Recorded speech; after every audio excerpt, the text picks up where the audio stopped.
Mesdames et messieurs, bonsoir et bienvenue à ce journal hebdomadaire que nous démarrons avec de la politique. Ousseynou Diouf, responsable APR Thiès, accusé dans une affaire foncière, a fait face à la presse. Il clame ainsi son innocence après 48 heures de garde à vue. Nous l'écoutons au micro de Ahmadou Bambali.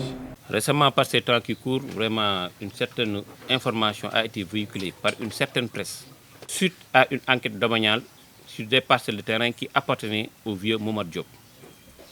Ce vieux nous avait offert 2 parcelles et c'est cette parcelle en question qui a fait l'objet, comment dit, a fait l'objet d'une désaffectation. Lorsque j'ai été au niveau de la DSCOS de Saly, j'ai présenté mes documents, on m'a fait comprendre que mes documents étaient faux et que mon maçon devrait arrêter les travaux et libérer les lieux. J'ai demandé à ce que l'on me mette en confrontation avec la personne réaffectataire de la parcelle ainsi que l'acte de désaffectation.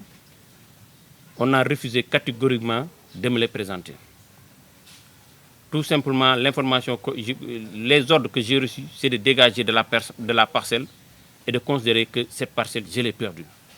Chose que j'ai refusée catégoriquement et qui m'a valu ma garde à vue de 24 heures dans les locaux de la DSCOS. Et durant ces moments, j'ai traversé vraiment des moments très difficiles dans ces locaux. Puisque même mon avocat, Maître Konaté, qui était venu pour me défendre, a été confronté au refus catégorique du commandant d'user de ses droits de procéder à un entretien dans la confidentialité selon l'article 55 du Code de procédure pénale.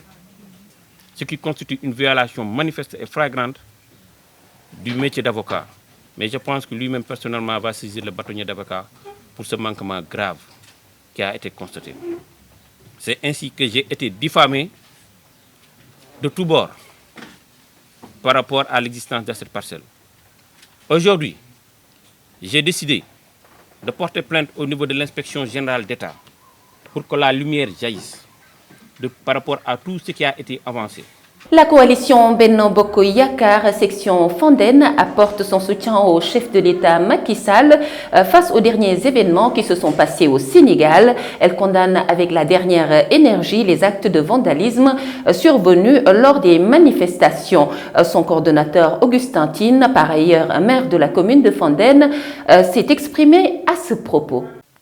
Nous, coalition Benno Bokk Yakaar de la commune de Fandène, condamnons jusqu'à la dernière énergie ces actes de vandalisme ayant accompagné ces troubles d'une gratuité extraordinaire que rien ne pouvait justifier. Regrettons avec l'ensemble des Sénégalais épris de paix et de justice les relents insurrectionnels et terroristes qui se donnaient à lire de certains actes commis par ces vandales au cours des 10 événements. Regrettons les pertes en vies humaines ainsi que celles de biens appartenant à des concitoyens dont le seul tort est d'oser s'investir selon les moyens dont ils disposent dans la recherche du développement de notre pays. Présentons nos condoléances aux familles endeuillées et souhaitons un prompt rétablissement aux blessés. Nous, membres de la coalition Benno Bokk Yakaar de la commune de Fandène, nous réjouissons avec beaucoup de fierté et de soulagement de la réaction du chef de l'État, son Excellence, Monsieur le Président de la République, Macky Sall, qui a, en plus d'avoir fait baisser la tension et installer un climat d'apaisement, rappelé que le Sénégal est avant tout un État de droit.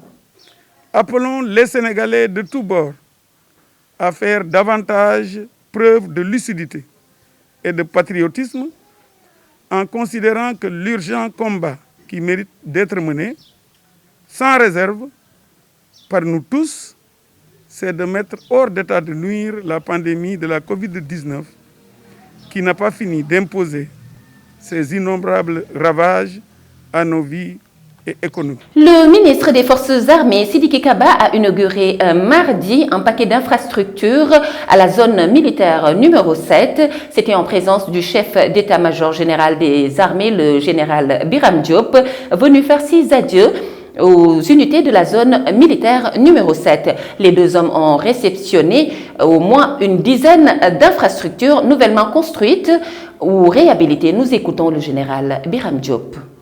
Et c'est conscient de l'importance que revêt cette zone militaire numéro 7 que le commandement a fait d'énormes efforts pour améliorer les conditions de travail, mais également de vie de l'ensemble du personnel qui se trouve ici, en zone militaire numéro 7.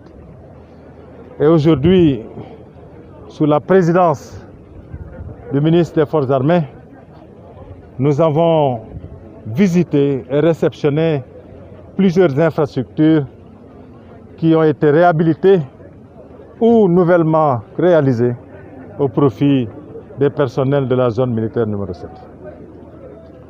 J'ai dit tantôt au personnel que c'est bien de reconnaître l'effort du commandement, mais que c'est mieux de mériter la confiance du commandement en se donnant les moyens d'entretenir les infrastructures dimensionnantes que ce commandement a mis à votre disposition et de les maintenir surtout,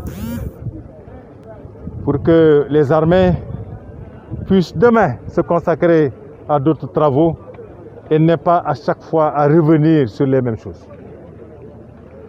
Et je pense que le personnel l'a très bien compris. J'en ai profité également pour revenir sur certains principes fondamentaux pour la marche des armées. Principe de discipline, parce que l'armée c'est la discipline. Principe de solidarité, de cohésion et d'engagement, sans lesquels il est difficile pour une armée qui se veut professionnelle de faire son travail dans des conditions optimales.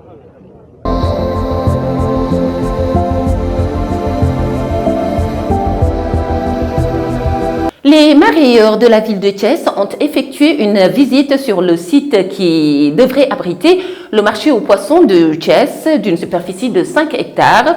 Déné Bassal souligne l'importance que le maire Talla Sylla accorde à ce projet dont le coût s'élève à 5 milliards de nos francs et s'oppose à un éventuel projet d'extension de la ZAC. À cet effet, il interpelle directement le directeur de l'urbanisme. Déné Bassal est au micro d'Ahmadou Bambali.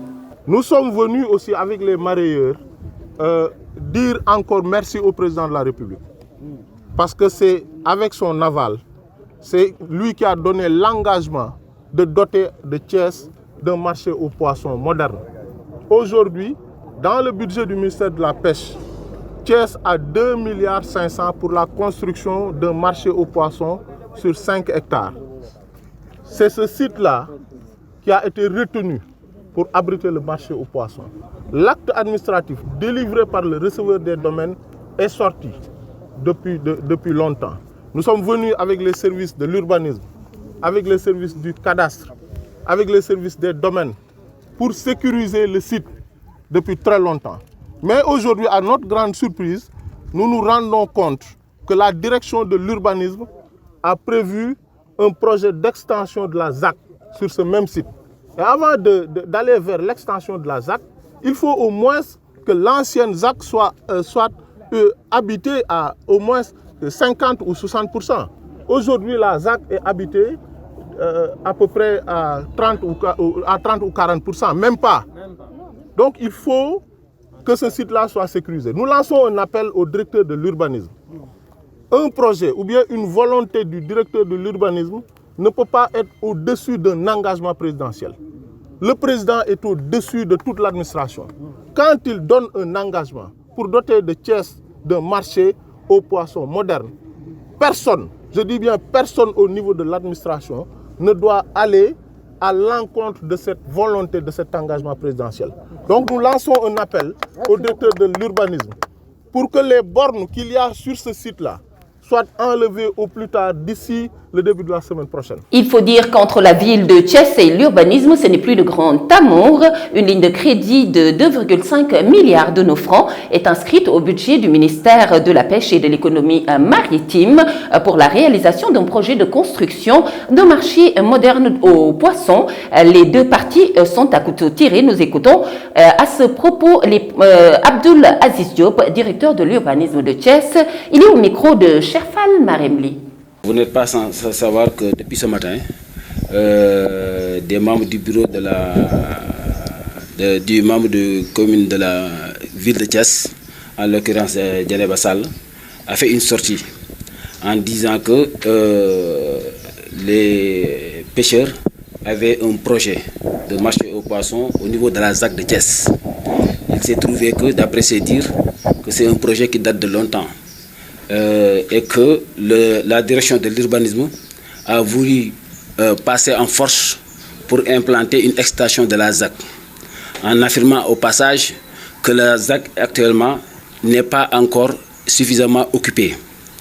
Donc je voudrais amener un démenti pour dire d'abord que il n'y a pas une autorité qui peut délivrer dans la ZAC une assiette sans l'aval de la direction générale de l'urbanisme et de l'architecture. La mairie nous avait saisi une fois qu'on avait commencé les travaux d'aménagement. La mairie nous avait saisi à travers Djeneba, à travers le directeur de cabinet, à travers le maire lui-même, pour nous dire qu'ils avaient depuis des années un projet de marché aux poissons, alors que nous avons impacté cette assiette-là. Nous, on leur a dit que vous ne pouvez pas avoir là-bas un papier en bonne et due forme. Parce que tout simplement, il n'y a pas une autorité municipale qui peut délibérer sur cette assiette. On est parti voir le site. Quand on leur a expliqué où se trouvait le site, ils étaient d'accord pour continuer. Ils se sont même dit que ce site-là est meilleur. La ZAC, c'est un programme national. Ça se gère depuis Dakar. Il n'y a aucune autorité régionale qui peut délibérer dans la ZAC. Ce n'est pas possible. Donc on ne peut pas nous faire sortir ici un papier disant qu'un terrain a été affecté à la ville de Thiès sans le consentement de Dakar. Ce n'est pas possible.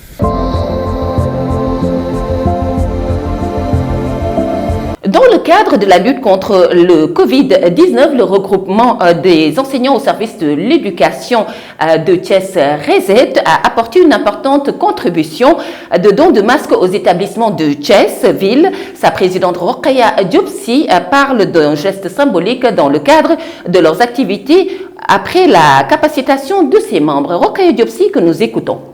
Aujourd'hui, nous faisons des sorties dans des écoles, dans certaines écoles, pour un appui en masque par rapport à la Covid-19. C'est le RESET, le regroupement des enseignantes au service de l'éducation à Thiès. C'est une première activité menée par le regroupement. Donc, il y a d'autres activités aussi qu'on prévoit de faire, par exemple des cellules d'animation pédagogique animées et assistées par des inspecteurs. Et vraiment, nous espérons l'appui de tous les membres, donc de toutes les enseignantes de Thiès-Ville. Tout d'abord, je voudrais remercier M. Arfansek, l'IF Thiès-Ville, pour vraiment pour un appui, pour ses appuis matériels et vraiment, il nous appuie sur toutes nos démarches qu'on fait par rapport à la pandémie, par rapport à l'éducation. Voilà. Nous remercions vivement M. Arfansek. Et je remercie aussi toutes les enseignantes et le bureau RESET aussi. Le ministre de l'Enseignement supérieur, Cheikh Oumar Anne, a effectué une visite à l'ISEP, l'Institut supérieur de l'enseignement professionnel, pour s'enquérir de la situation des étudiants. Au terme de sa visite, le ministre a promis aux étudiants la satisfaction de leurs doléances concernant la restauration, le transport ainsi que la généralisation de leurs bourses pour tous les étudiants. Cheikh Oumar Anne s'en est ouvert à Ahmed Bambadi. On a constaté des choses, ce que vous avez constaté, nous l'avons constaté. Nous l'avons constaté en tant que ministre de l'Enseignement supérieur.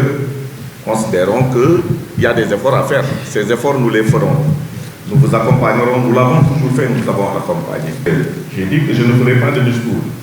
On va aller vers une inauguration. L'inauguration que M. le Président de la République s'adressera à la communauté, ou parlera, mais il viendra avec des propositions concrètes dans ce sens-là. Je vous ai entendu Je vous ai entendu quand vous réclamez des conditions d'études de meilleure qualité. En fait, l'environnement, parce que l'enseignement académique est de bonne qualité. Vous voulez être transporté dans de bonnes conditions. Vous voulez vous restaurer. Ça, je pense que c'est un minimum qu'il faudra avoir. Vous avez fait des propositions.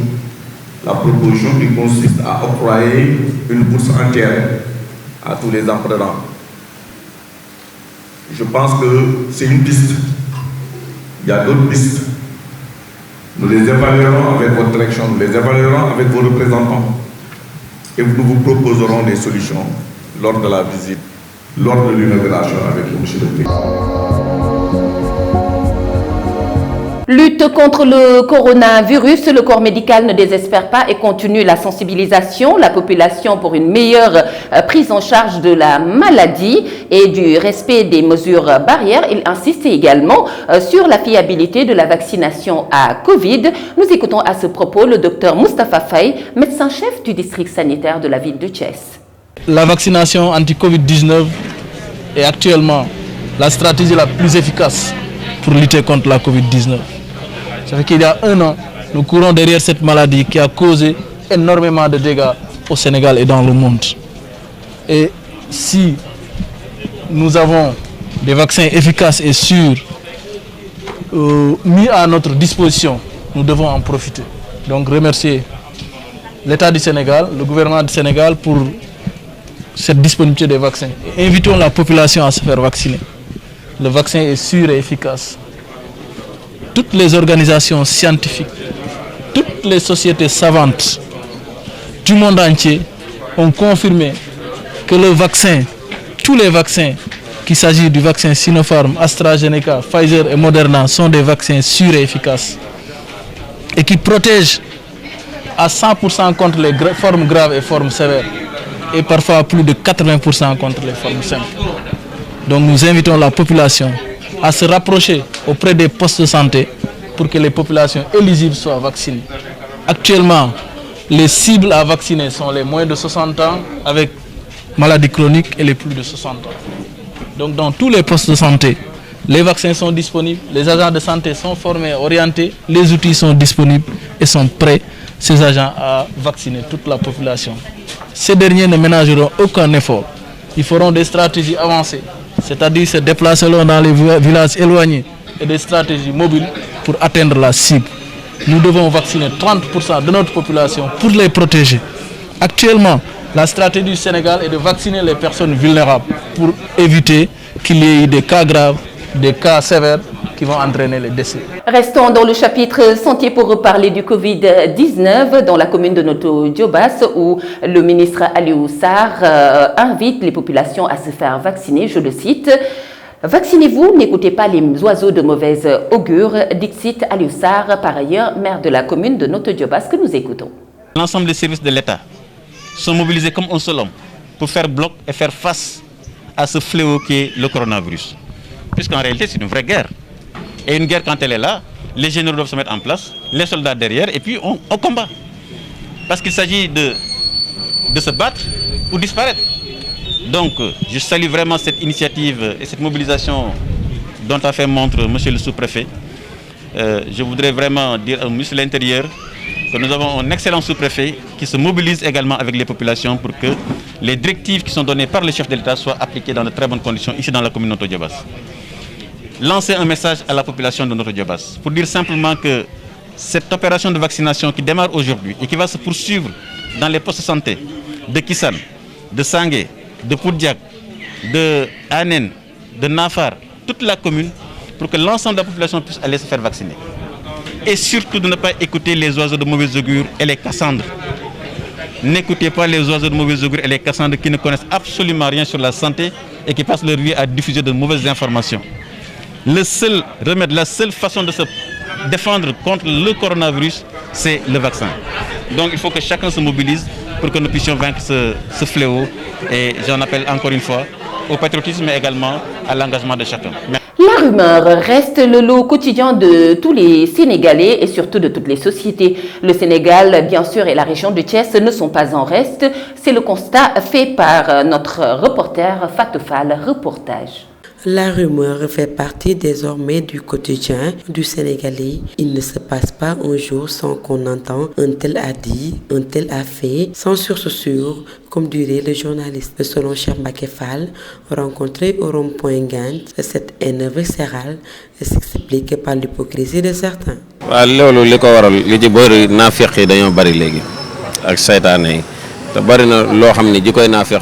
Ce pays est rempli d'hypocrites. Avant d'avancer des propos concernant une personne, il faut vérifier l'information. Mais on ne le fait pas. On se base toujours sur les rumeurs. Ces gestes qu'on minimise peuvent créer un tonneau. D'ailleurs, certaines personnes ne s'entendent plus à cause des rumeurs. Ce genre d'individu est à éviter pour le bien de tous.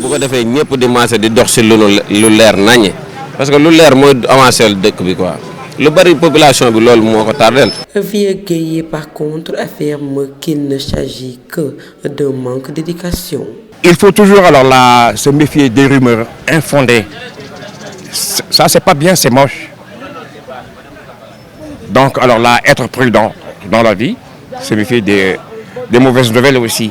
Et puis surtout éviter les médisances, dire du mal de quelqu'un là. Mais ça c'est pas bien. Ouais. Notre Sénégal là, notre cher Sénégal là, ne mérite pas ça. Détruire ton semblable, c'est te détruire toi-même. Nous sommes un seul pays, indivisible. Donc mieux vaut éviter ce genre de médisance. Mais ça c'est pas bien. La société sénégalaise est peinte de rumeurs, que ce soit en pleine rue, avec l'ascension de l'Internet, dire du mal d'autrui est devenu monocurrent. Les membres du regroupement des vrais artisans de l'automobile du Sénégal, REVAS, ne sont pas contents, alors là pas du tout. Ils ont rencontré l'ensemble des acteurs de Thiès pour attirer l'attention des autorités sur la façon de procéder de l'ancienne REVAS. C'est ce qu'a souligné Alessao, le président de REVAS Thiès, lors d'un point de presse tenu à Thiès. REVAS, c'est le regroupement des vrais artisans de l'automobile du Sénégal. Nous venons ici pour interpeller les autorités de Thiès. Parce que ici à Thiès, ce n'est plus Ousmane Sow, le président de REVAS. Le REVAS national a installé ici Saliou Diop. C'est Saliou Diop, le représentant de REVAS national ici à Thiès. Vraiment, on interpelle les autorités de Thiès pour qu'ils organisent des sites de recasement pour les mécaniciens de Thiès. Parce que les mécaniciens de Thiès ont besoin d'un recasement, des garages modernes, normes internationales. Le nouveau ministre est habité à Thiès. On avait parlé, lui et moi, pour que on avait amené ici des partenaires pour faire des garages modernes tous au Sénégal. Nous l'interpellons, le ministre, pour que vraiment qu'il prenne Thiès en charge. Le président de la République a mis un fonds Covid de 25 milliards. Mais seulement on a reçu 5 milliards. Tout ce qu'on voulait que le président nous donne les 20 milliards. Parce que tous les artisans se réclament les 20 milliards. Il y a un autre projet qui sont venus au Sénégal. Parce qu'on a mis 30 milliards sur le projet de PEJA que la Banque mondiale a financé. Pour certifier, le projet PEJA prenait 7 000 chefs d'entreprise et 32 000 apprentis. C'est un projet important. On interpellait le président de la République pour vraiment que le projet soit accéléré. Les conducteurs de moto Jakarta de la capitale du rail, également pas du tout contents. Ils sont irrités par les contrôles policiers. Ils jugent abusifs les raquettes dont ils font face tous les jours. L'un d'entre eux a porté le combat au micro de Mamadou Saturne Diom.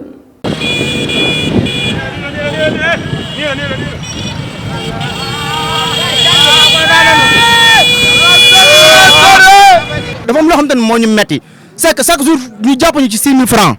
Nous sommes vraiment en colère. On nous arrête chaque jour pour 6 000 francs. On nous demande des cartes grises, on en cherche. Des taxes duty, on en cherche. On a tout fait et malgré tout, on nous arrête. Et quand on t'arrête à 8 h, on te rend ta moto Jakarta à 15 h. Vous pensez que c'est normal? Et le lendemain, c'est le même train-train. Les gens réunis ici font plus de 70 arrêts. et ils ne sont représentés que par un de leurs membres par arrêt. Chacun pouvait prendre la parole. On ne demande qu'une chose. Nous voulons que le président Doumbouya parle en notre faveur et demande à ce que les policiers arrêtent de nous tracasser. On respecte leurs directives et ils continuent de nous arrêter. Que veulent-ils finalement? L'université de Thiès met en exergue les activités sportives et enclenche le processus de mise en place d'une équipe de basketball en son sein. La rencontre a été initiée par Cheikh Sall, directeur du Centre des œuvres universitaires et sociales de Thiès. C'est dans ce cadre qu'il a reçu la visite de Maître Babacar Ndiaye, président de la Fédération sénégalaise de basketball, venu s'enquérir de la situation du projet et aider à sa réalisation. Je vous propose de l'écouter. Cheikh Sall, le directeur du CROUST de Thiès, nous avons une initiative de développer le basket à Thiès. Je magnifie l'idée de M. Cheikh du CROUST de Thiès qui a eu l'idée de développer le basketball à Thiès. La fédération ne peut que s'en réjouir. C'est le rôle que l'État nous demande d'ailleurs de jouer, développer le basket. Donc, si on voit une structure comme l'Université de Thiès travailler dans ce sens pour développer le basket, nous ne pouvons que nous en réjouir. Je suis venue discuter avec lui du projet, discuter également avec les étudiants et voir dans quelle mesure les aider à arriver à réaliser leur projet. Lorsque vous allez aux États-Unis, le basket est développé par les universités.